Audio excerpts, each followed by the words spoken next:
ஆசோ tips நேயர்கள் அனைவருக்கும் வணக்கம். இன்றைக்கி நம்ம சேனலில் நம்ம பார்க்க போகிற ரெசிபி அரிசி அப்பளம். இதை எப்படி கூழ் காய்ச்சாமல் ரொம்ப வெயிலும் இல்லாமல் அப்பார்ட்மெண்ட்டில் இருக்கவங்களாம் எப்படி ஈஸியாக செய்கிறதுன்னு காமிக்க போகிறேன்.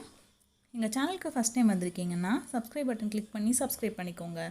பக்கத்தில் இருக்க பெல் ஐக்கானை கிளிக் பண்ணுங்கள். நான் வீடியோஸ் அப்லோட் பண்ண உடனே உங்களுக்கு நோட்டிஃபிகேஷன்ஸ் வரும்.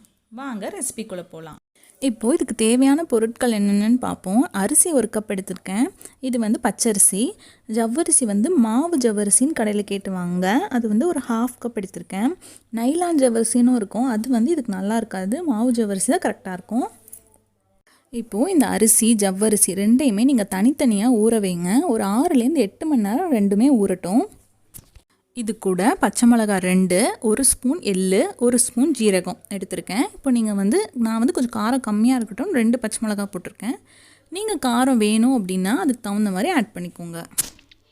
இப்போது நம்ம இந்த அரிசியும் ஜவ்வரிசியும் தனித்தனியாக அரைச்சிக்கலாம். இப்போ நான் வந்து அரிசி அரைச்சிருக்கேன். நல்லா நைஸாக அரைச்சிக்கோங்க. இந்த மாதிரி எல்லாத்தையும் ஒரு பவுலில் மாற்றிக்கலாம். இப்போது நம்ம அரைச்சி வச்சுருக்க ஜவ்வரிசி இது கூட ஆட் பண்ணுறேன். இதையும் நல்லா நைஸாக அரைச்சிக்கோங்க, மிக்ஸ் பண்ணிக்கோங்க.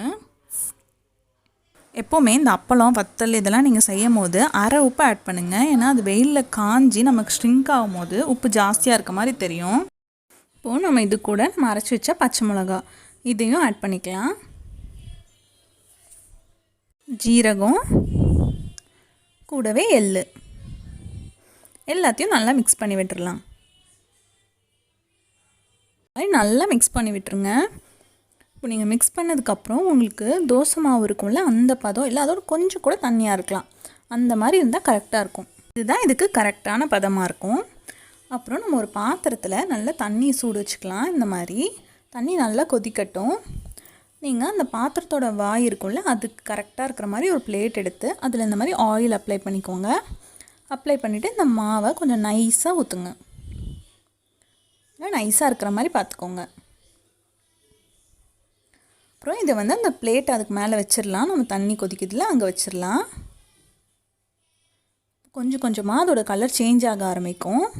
இதில் வந்து ஒரு 20லேருந்து 30 செகண்ட்ஸ் ஆகும் இந்த மாதிரி ஃபுல்லாக கலர் சேஞ்ச் ஆகிறதுக்கு.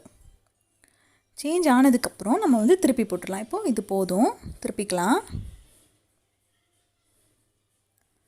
இந்த மாதிரி திருப்பி வச்சுக்கோங்க. அதுக்கப்புறம் கொஞ்சம் நேரம் கழித்து நம்ம எடுத்துடலாம். இப்போ பார்த்திங்கன்னா நான் ஒரு கத்தியை வச்சு கார்னர்லாம் லைட்டாக எடுத்து விடுறேன். இந்த மாதிரி எடுத்துகிட்டு நீங்கள் அதுக்கப்புறம் கையாலே எடுத்திங்கனாலும் ஈஸியாக வந்துடும். கொஞ்சம் கார்னராக எடுத்துக்கலாம்.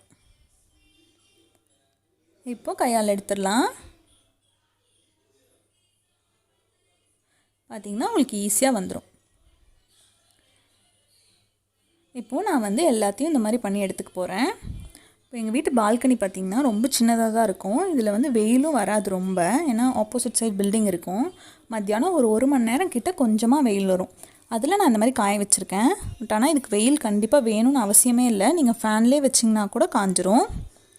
ஆனால் நீங்கள் ஒரு நைட் ஃபுல்லாக வைங்க ஃபேனில், இந்த மாதிரி வச்சிங்கனாலே காஞ்சிரும். இந்த மாதிரி ஒரு நாள் வெயிலில் வச்சுட்டு அதுக்கப்புறம் நான் ஃபேனில் தான் ஃபுல்லாக வச்சேன். 2 நாள் கழித்து பாருங்கள் எப்படி நல்லா காஞ்சிருக்குன்ட்டு. இப்போது நம்ம இது எண்ணெயில் பொரிக்கலாம். கண்டிப்பாக வெயில் வேணும்னு அவசியமே இல்லை, நீங்கள் ஃபேன்லேயே ஃபுல்லாக கூட வைக்கலாம். பாருங்கள் நல்லாவே பெருசாகுது, நல்லாவும் காஞ்சிருச்சு அப்பளம். கண்டிப்பாக குழந்தைங்களாம் ரொம்ப ஆசையாக சாப்பிடுவாங்க இதை.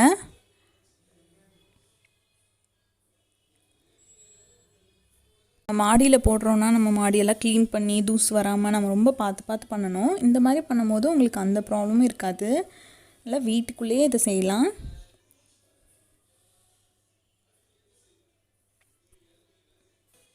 அவ்வளோதான், நம்ம அப்பளம் ரெடி ஆயிடுச்சு. நான் உடச்சி காமிக்கிறேன்.